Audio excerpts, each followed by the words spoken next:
What's going on, everybody? Welcome to another edition of the Clap Your Hands podcast, brought to you by Audacy Sports, brought to you by Sports Radio 94 WIP. Make sure you have that Audacy app downloaded, all the episodes first. Make sure you leave those 5-star reviews. It makes me really happy. Kyle, what up, man? How you doing?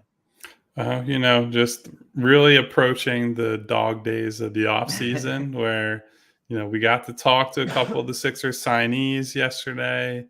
There are not a whole lot of moves left to make, except for the biggest move that will define their offseason, basically. So, Besides that one little move, yeah. yeah, aside from that little detail, it's kind of boring right now, is what I would say.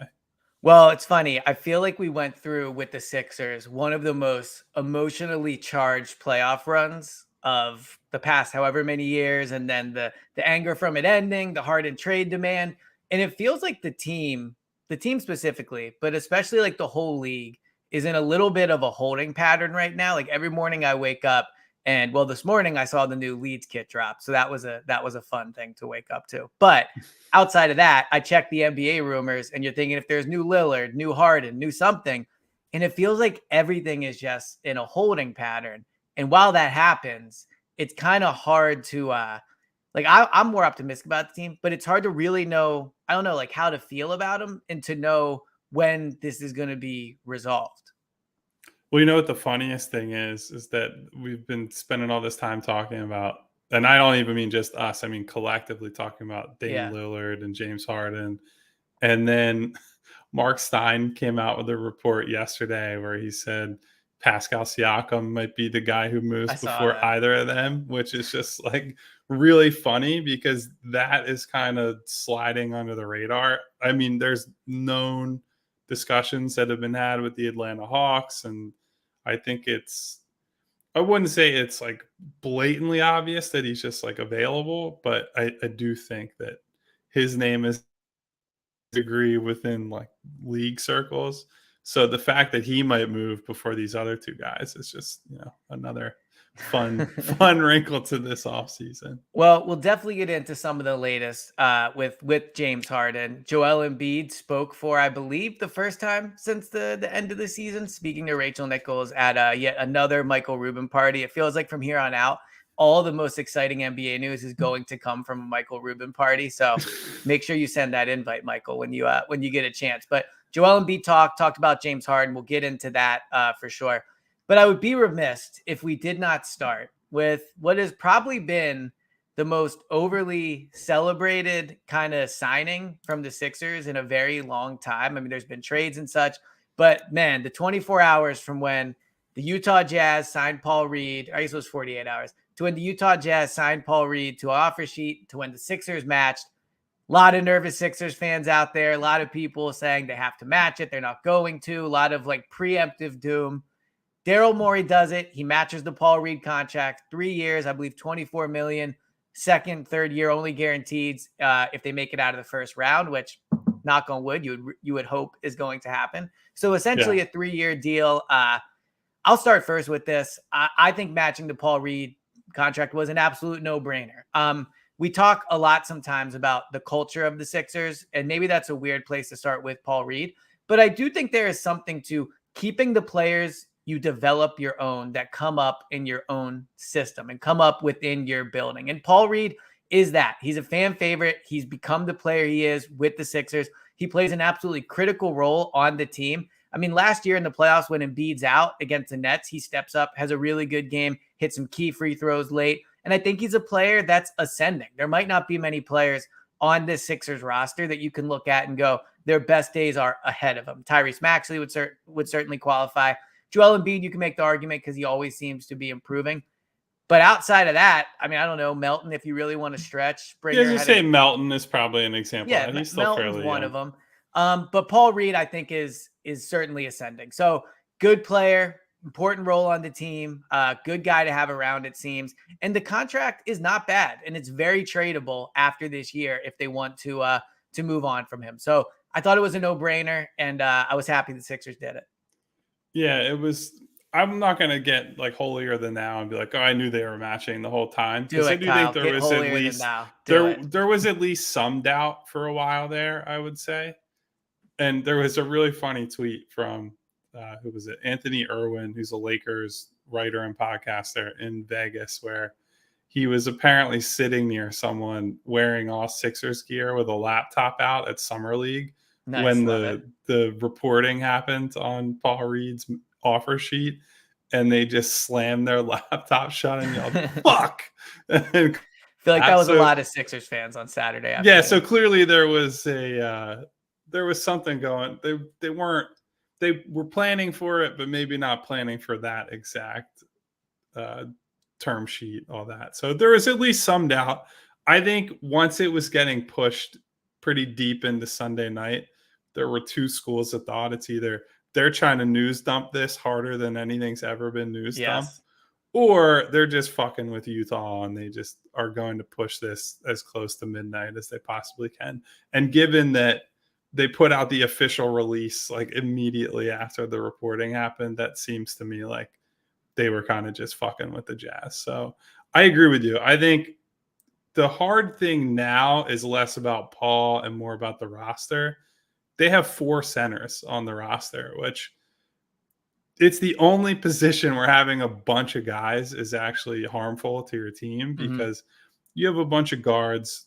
Great. You can play multi-guard lineups. You play a bunch of wings. Great. Multi-wing lineups, which are all the rage. And now they have to figure out if they're going to play Paul Reed and Mo Bamba as, second bigs in lineups with Joel Embiid, or maybe even together in the cases of Bamba and Reed.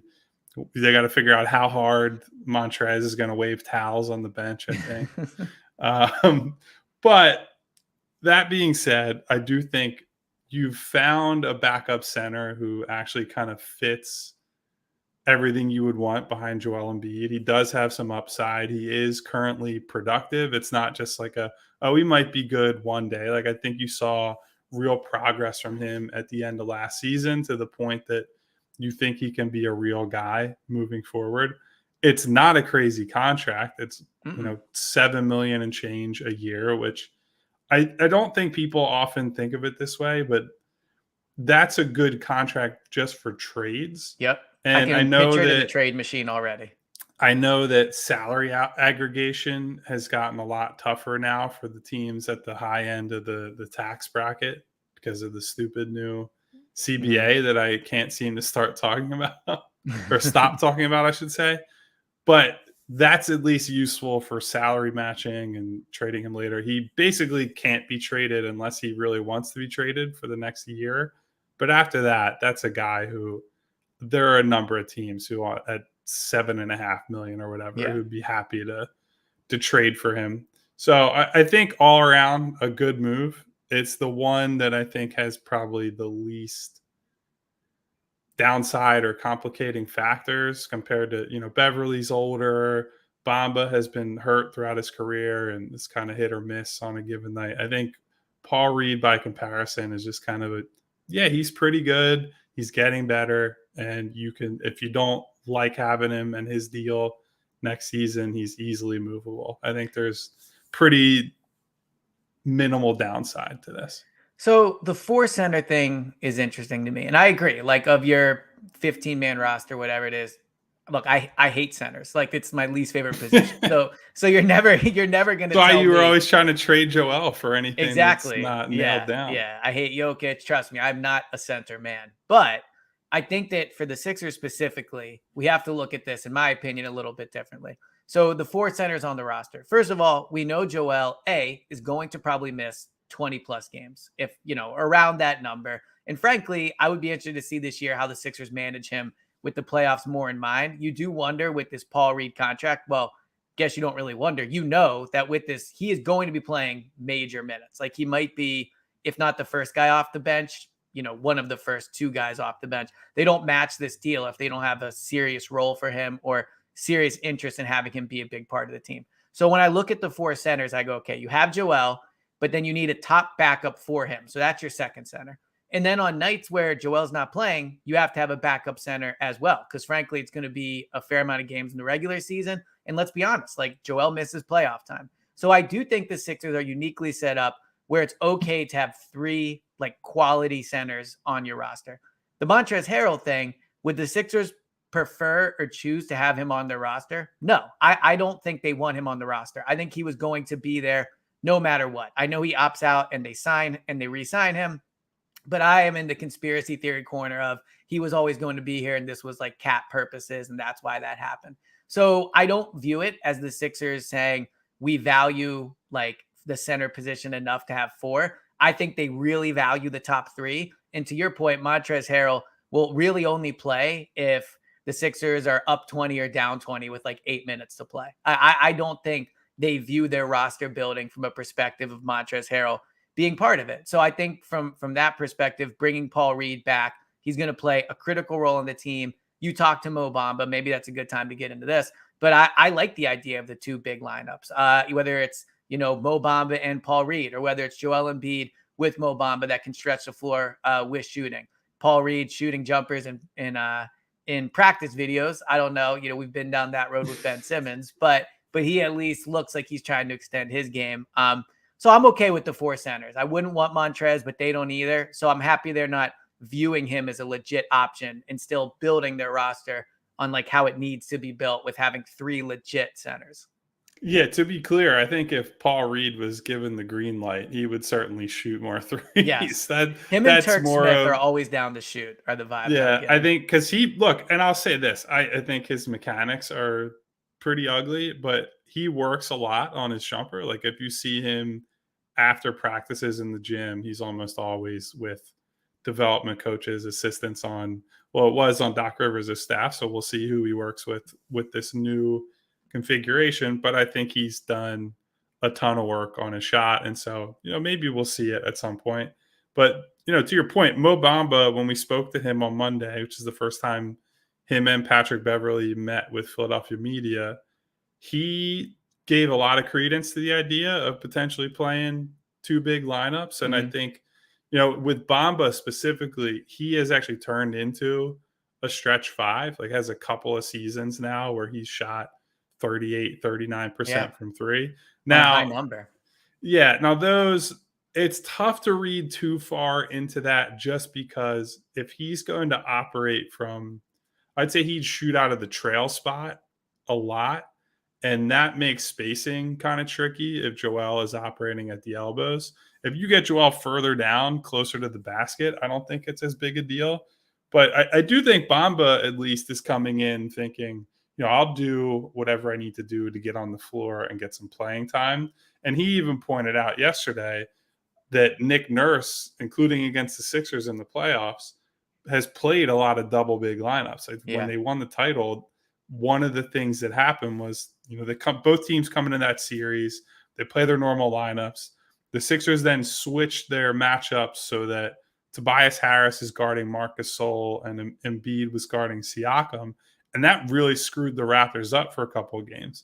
And then they decided to play 2 bigs, and they're playing Marc Gasol and Serge Ibaka at the same time.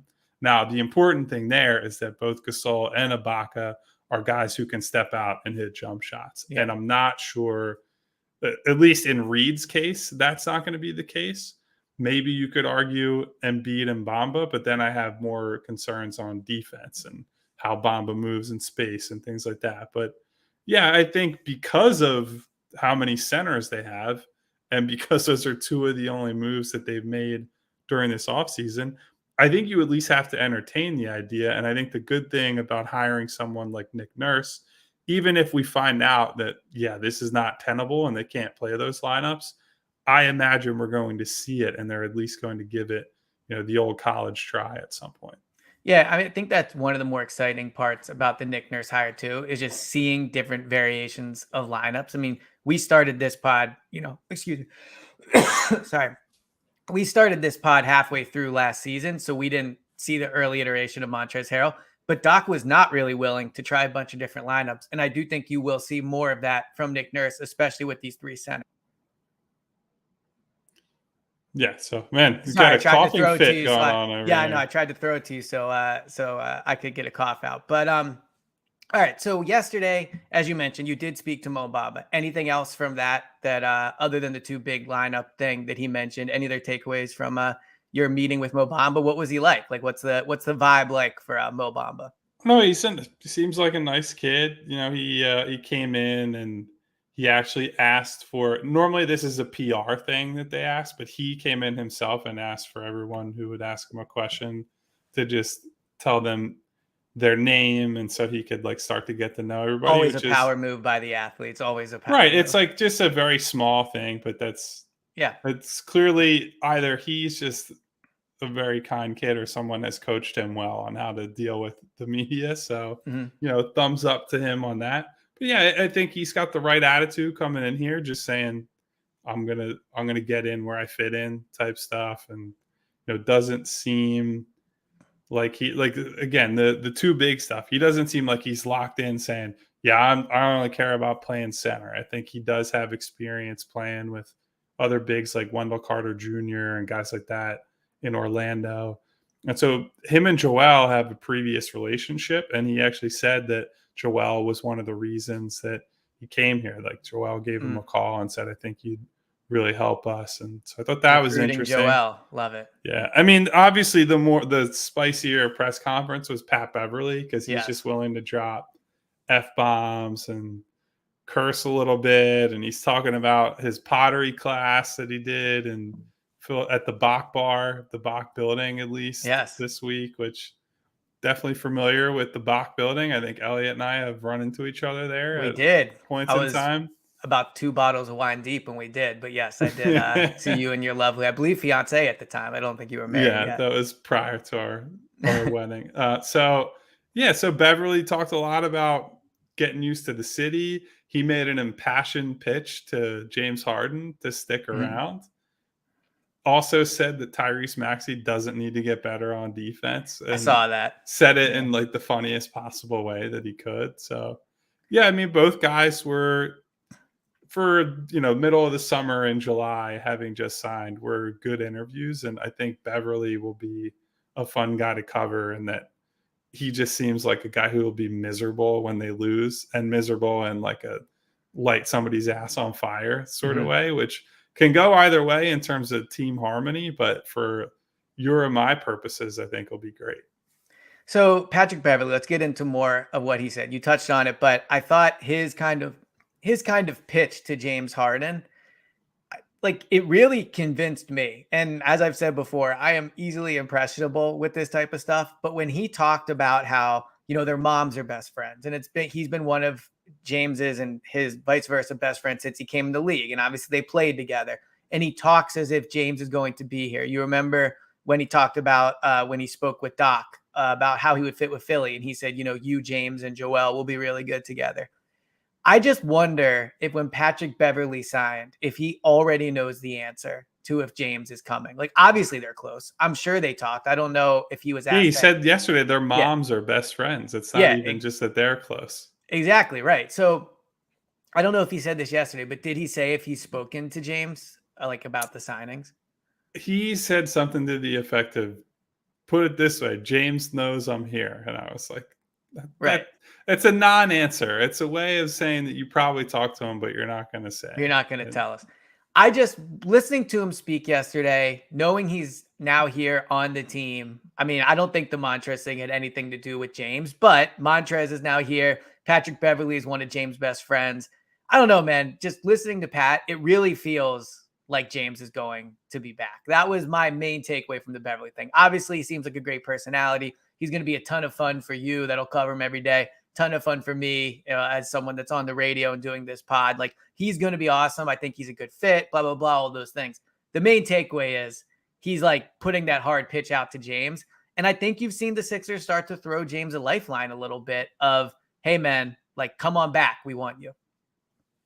well, and I've tried to stress this all along. I think it's important to note that all the ire from James's camp has been directed essentially at Morey and the front office, Mm-hmm. and that's a useful divide for Joel and Nick Nurse and like the more important people on the bench and on the floor, because they can, if they're trying to sell James on coming back, and it certainly seems based on what Pat's saying, based on what Joel said to Rachel Nichols in Vegas, they're trying to say to him, we have open arms for you, that you can come back. This is not a situation like we saw with Ben where they said the right things for a little bit, but you could tell that it was Yeah. phony. It was not an authentic, like, oh yeah, we really want Ben. Certainly the team did, just because trading him from a position of strength would have been better than trading him with him acting as he was and how he was handling himself then.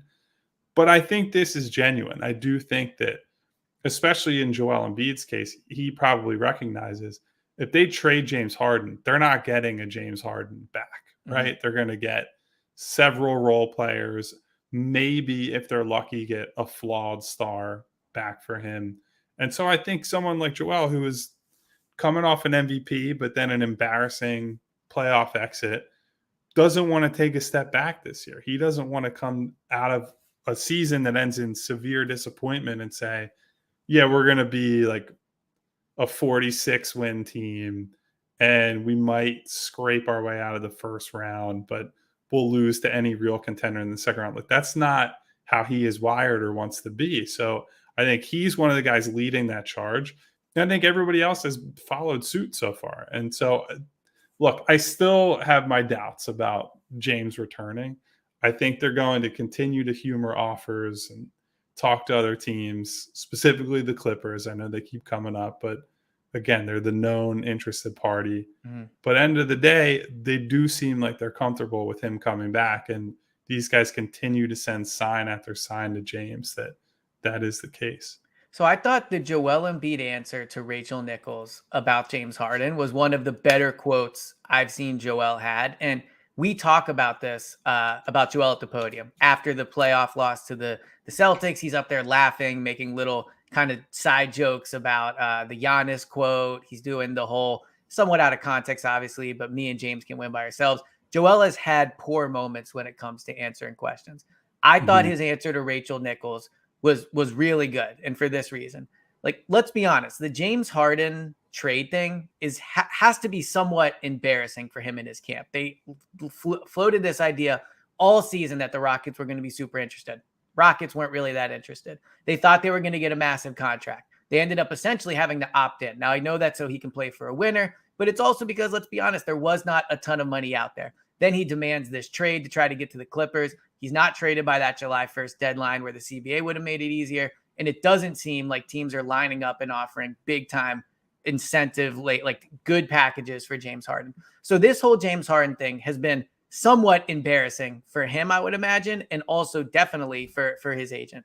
What Joel did with that Rachel Nichols interview is step up and go, hey man, we want you back. Like, you're going to be a friend for life. Like, you're still a great player. I know we can win with you.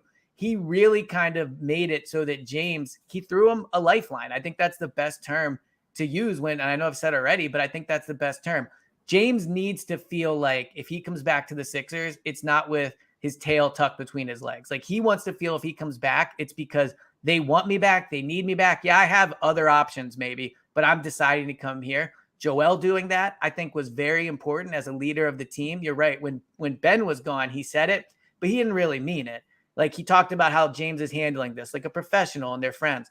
I thought it was an extremely good/mature and important answer from Joel to kind of mend the bridge with James Harden and make it so when he does come back, it's excited to come back and not, man, I'm only here because nothing else worked out. Yeah, that last part is really important because and that's what I was getting at with the Ben thing. Like, you could tell that it was performative to a degree Yeah. with Ben, where they're saying, "Yeah, we'd embrace him and have him back," but you could, just from tone and how they were discussing it, it was very clear all parties needed to move on. In this instance, again, it comes back to Joel wants to win, and I think he genuinely believes and sees James coming back as his best possible path or most realistic possible path to winning this season. And I think it's that simple. So then he gets in front of a microphone and, for whatever faults Joel has as a player, as a leader, whatever, he is definitely honest. It's Yes. going to come through in one way or another because he'll start giving a canned answer and then say, but then again, and then just absolutely skewer somebody. So I think it was mature of him to take this approach. I think it's realistic on his end, Mhm. looking at the landscape, probably being aware of exactly what the offers are out there for James, even though he loves to say, I'm not in the front office, I don't run the team. You and I both know that he's at least aware of what's Yeah, and going he on better and be kind of involved. what's He's every other yeah, star in the league is involved. I would hope he's involved. he's definitely aware of what's being floated out there as potential packages for James. And so I think he's doing the right thing. I think the players on the team who have spoken about this have all handled this the right way. They're essentially framing it as, look, this is the business, and you can make Daryl Morey or Josh Harris or whoever, name one of the people that are high atop the power structure. You make them the bad guy, and then open your arms to your teammate and say, look, man, we're here. We want to play with you. We Mhm. have had a lot of success. We believe more success can come. And I think that is definitely the right approach to take on their end. So I do believe more success will come if he does come back, but a lot of fans don't feel that way, and as a result, they want a big trade. And you texted me this while you were at the Super Bowl for you and your wife, as you so joked about The on Twitter. anthropology Yeah, outlet the pop up. anthropology outlet. And I would say to that, if you think that's a Super Bowl, you clearly like tell me you weren't at the Taylor Swift concert without telling me. Like that Oh, is well, all. listen, that's a whole nother camp. That's Yes. like the World Cup, I think. Yes, exactly. But there is new reporting from about Zach LaVine, and that his name has come up in trade discussions with the Sixers and Chicago Bulls. So I wanted to get your opinion on the reporting. What do you think of the possibility of Zach LaVine? I do think it's somewhat noteworthy. The Sixers have not willingly, like the Paul Reed one, they didn't get to write that contract. They've not willingly handed out money beyond this year. Obviously Zach LaVine has a massive contract that is well beyond this year.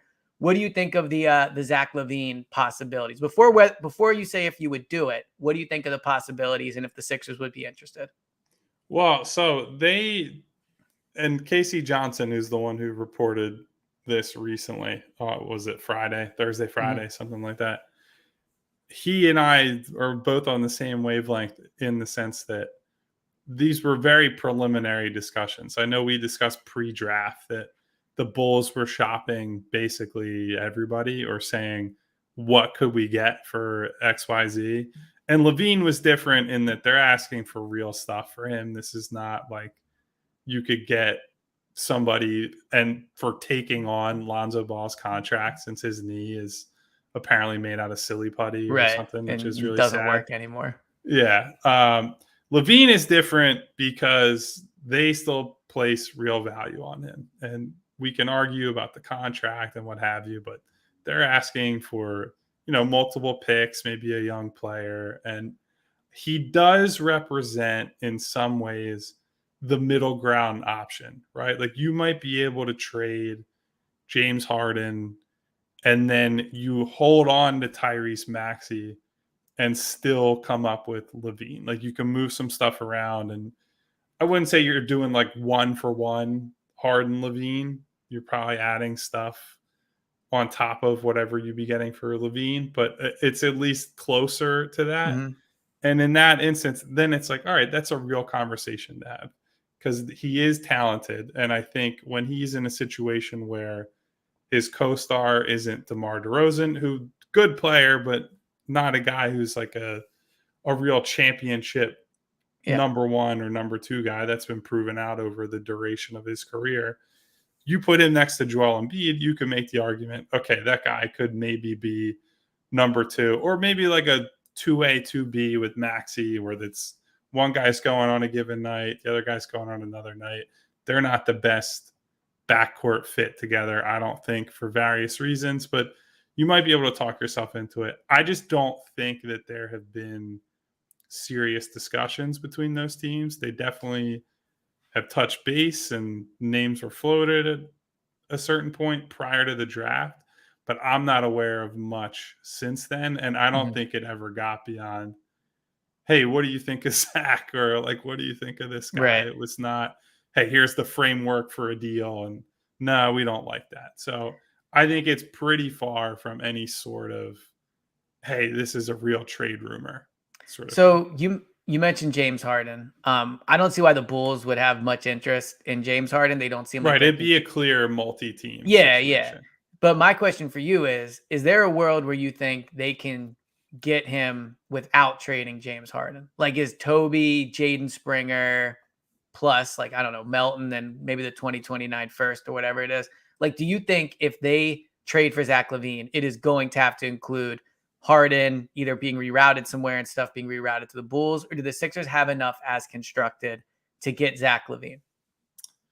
I'm not really sure, honestly. I think it would depend on. So Chicago's posturing is that they're not moving him unless they're getting real stuff back. Mhm. They do have a notoriously cheap owner who was cheap even when they had Michael Jordan and Scottie Pippen and Yep.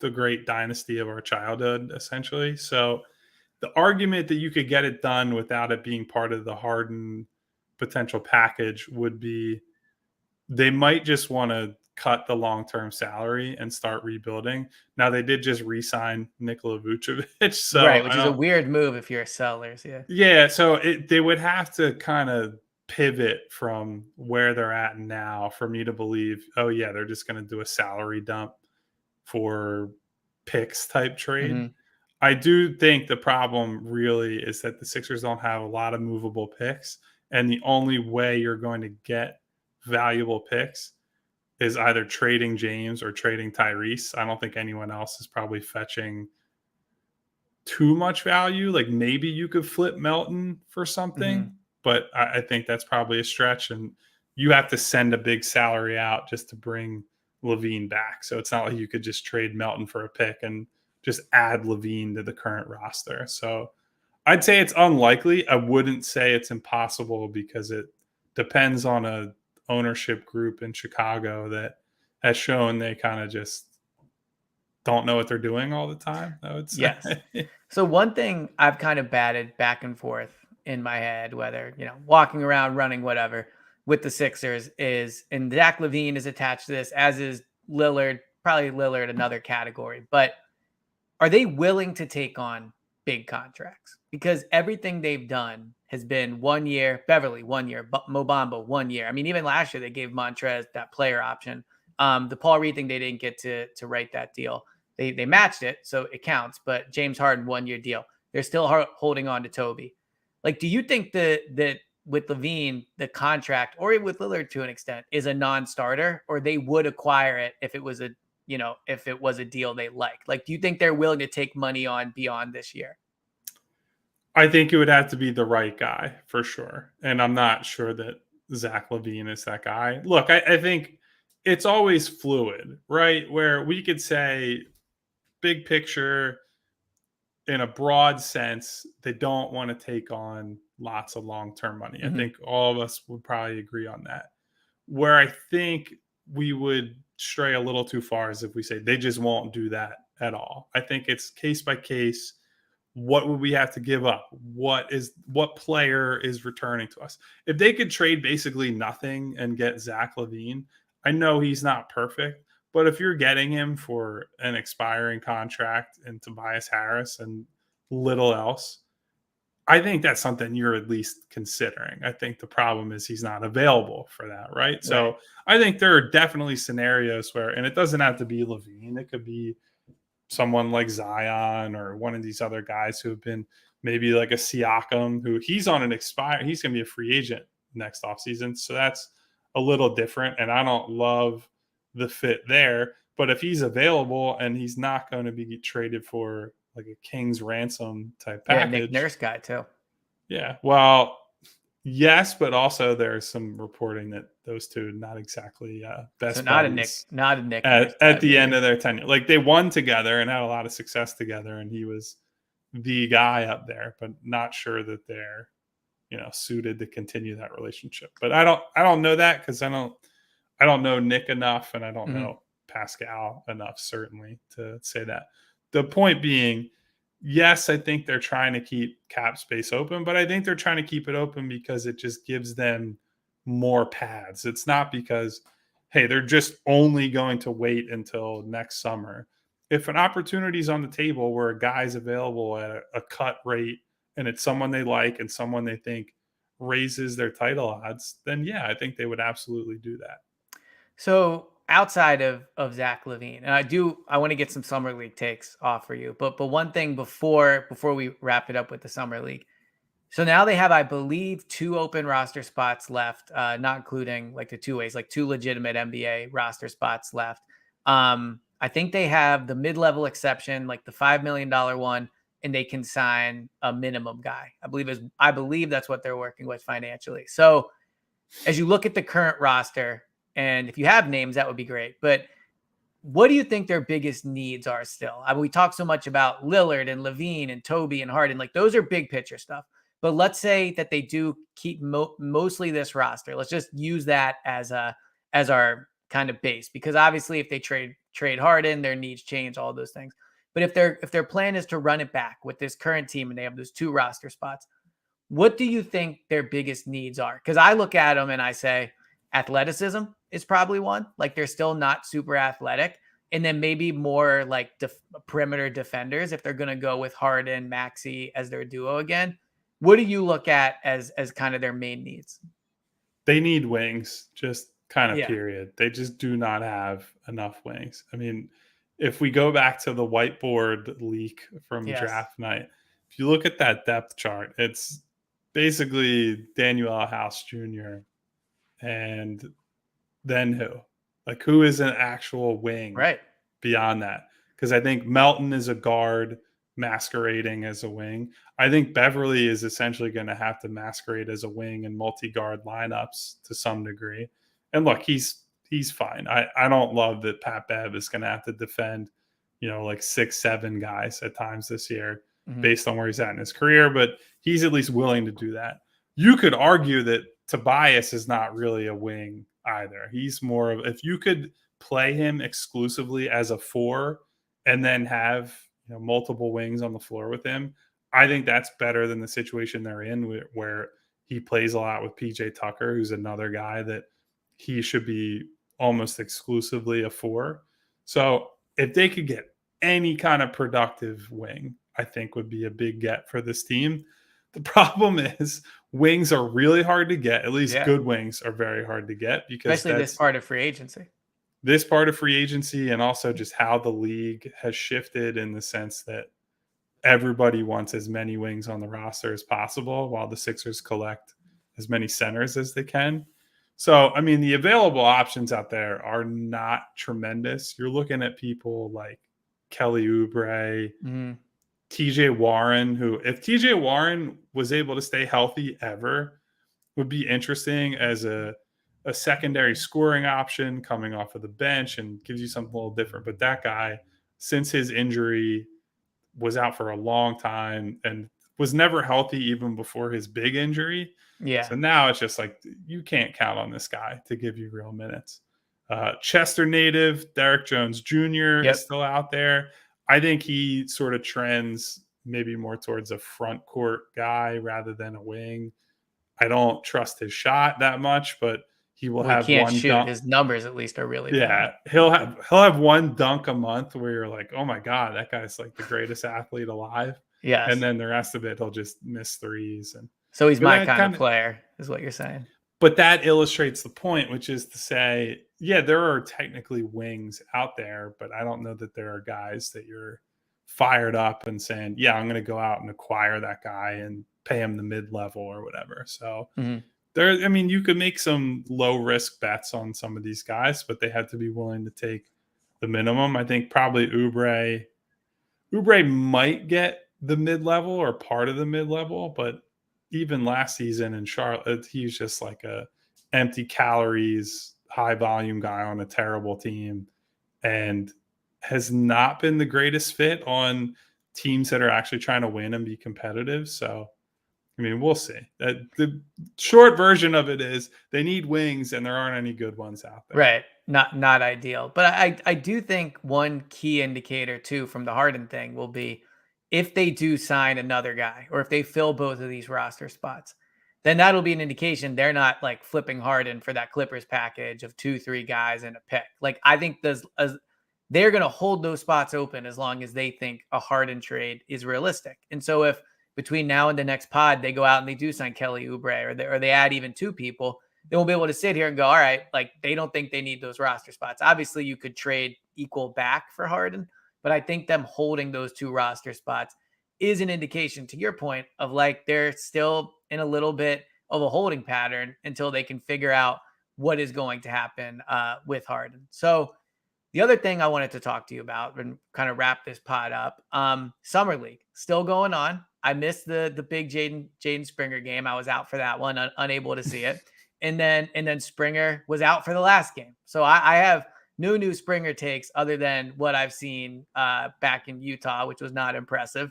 You wrote an article on Philly Voice recapping the game. I thought it was a good recap of what happened with Springer. But what did you see from Springer that you thought was encouraging prior to him sitting out with the ankle injury? Yeah. So, I mean, look, I still am not a believer in his offensive game, but I will say the more that he continues to just put pressure on teams at the rim and get to the free throw line, that at least gives you some hope that it's like, all right, that's a real thing he can do, that he is consistently strong enough at like 20 years old. I think he actually turns 21 in less than a week. Or this week. It's like the 17th or something like that. So the fact that he at that age is already strong enough that he can bully some guys like that is really good. I am worried about the 2-footed leaper thing. I think that has real consequences. The other thing I was encouraged by in the game on, what was it, Saturday, was that he started that game really poorly, missed a couple threes, had a bad turnover, looked out of sync. And I think it's very easy for all players, but definitely young players, to get discouraged and to allow that to seep into the rest of your game. You have a bad game on offense, you start playing worse on defense, you start not taking shots that you should within the flow of the offense. And I thought Springer stuck with it in a way that was really meaningful. I mean, he came out of halftime, first shot he took is a pull-up 3 from above the break, which is the longest possible 3 that you can take. Canned that one. He made another one, like a minute or 2 later. And so I think, look, I'm not going to get too worked up about perseverance in Summer League where the talent level. When you're a third-year player, too. Yeah, the talent and competition level is fairly low there compared to a normal NBA game. But I do think this is something that's been pretty consistent, at least in Summer League when I've seen him, is that he does not allow bad stretches or bad starts to completely derail him. And you still see the defensive impact all throughout. Like, this guy is a very good defensive player, and in ways that guards often just aren't. He's a really good man defender, but on top of that, is making weak side rotations for block shots and making plays in that way. And so he's a very interesting defensive prospect. It really is just a matter of, can this kid be good enough on offense or just make a standstill 3 consistently in order to stay on the floor? Because he can defend at an NBA level, period. I believe that he can walk into a rotation right now and make, even if it's not a big defensive impact, he'll make some sort of defensive impact on the team. But he has to make shots, or he has to be some level of self-creator, or none of that is going to matter. So I thought what we saw Saturday was very encouraging. Well, one person who still is making shots and not afraid to take shots, Turk Smith. I saw him last night.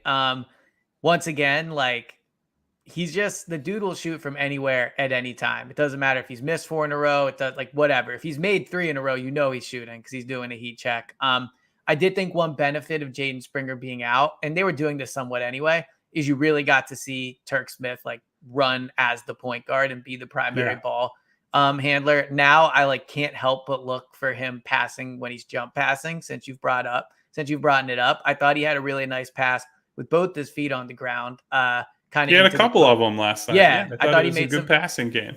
Some really good reads. What I just can't decide with him is like, is this just my untrained eye? Because to me, it looks like he's so ready to be a contributor. He can shoot. He's confident. He's a good enough passer. He's very small, like not size-wise, but just weight-wise. He's very undersized.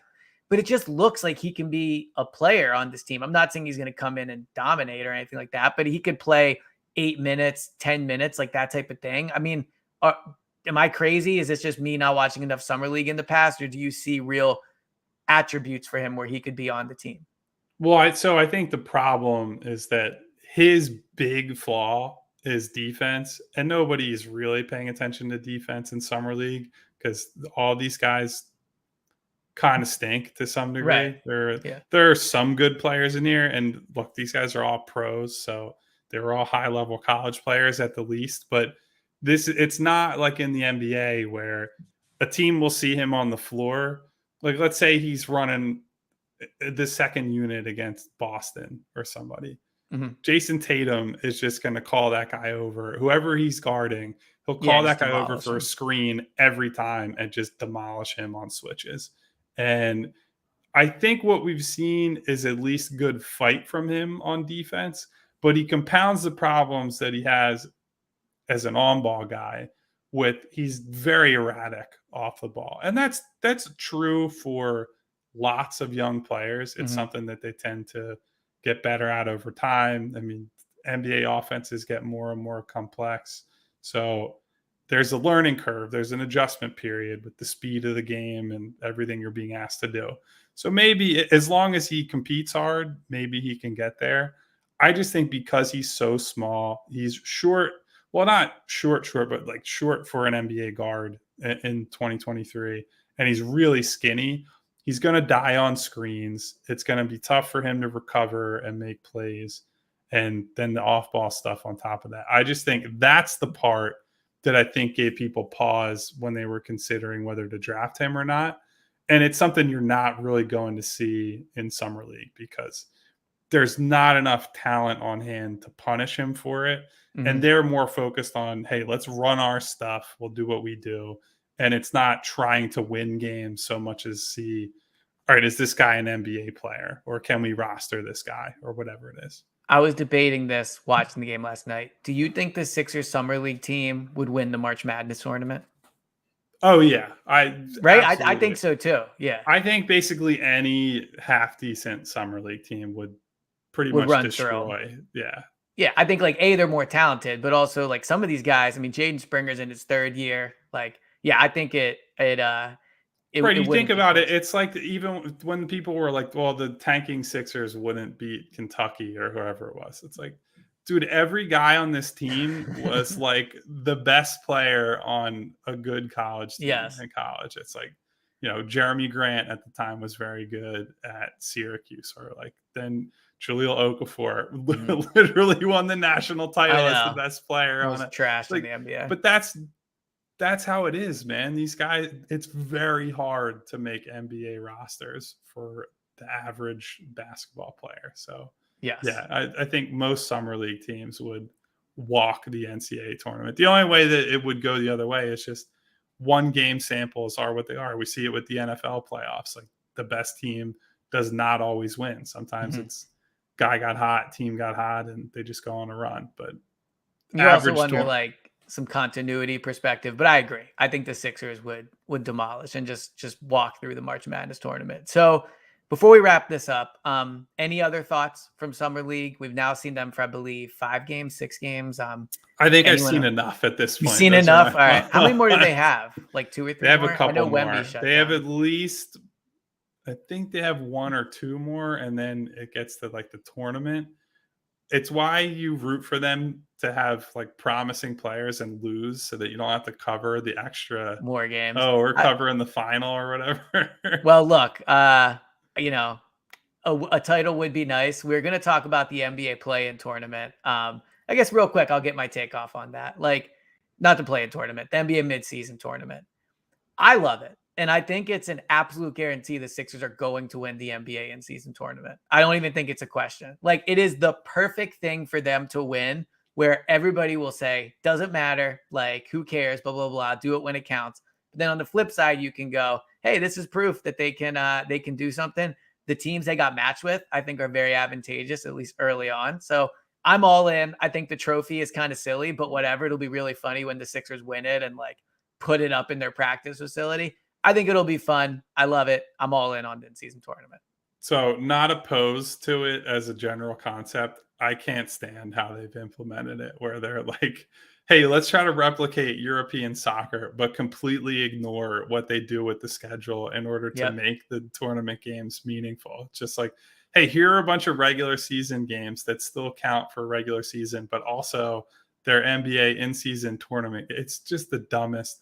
I like the idea of like Final Four in Vegas and it's a big event and all that, but not being willing to chop games off for this is just like goes back to the complaint I always have about the schedule. I just can't stand it. It'll be interesting to see if stars like rest during this. Like how the NBA will feel if guys like sit it out or whatever. Like we see load management all the time. Get like a double fine for sitting one of the exactly. the Like I think the NBA will not be playing around with players playing in this this tournament. But it's all right. When they win it, we're doing the celebratory, all caps post game emergency pod when Embiid's lifting the trophy. I do wonder if the team that wins it, do you think they'll actually celebrate or will it be viewed as embarrassing? I mean, there's not going to be a parade. No, but I'm saying like there will be handed a trophy. Like, do you think they're going to like hold it up and like do all these things? Yeah, I don't know how much they're going to react to it, but I do think, look, it's still competitive basketball. So I think there'll be a level of some excitement. It's certainly not people showing up at the airport to cheer for them. No. Well, maybe I'll have a parade right next to the Embiid MVP parade. We'll just do them all at the same time for the things that feel like a championship. So, all right. Until next time, there will be more Summer League. Hopefully some new rumors. Hopefully something going on here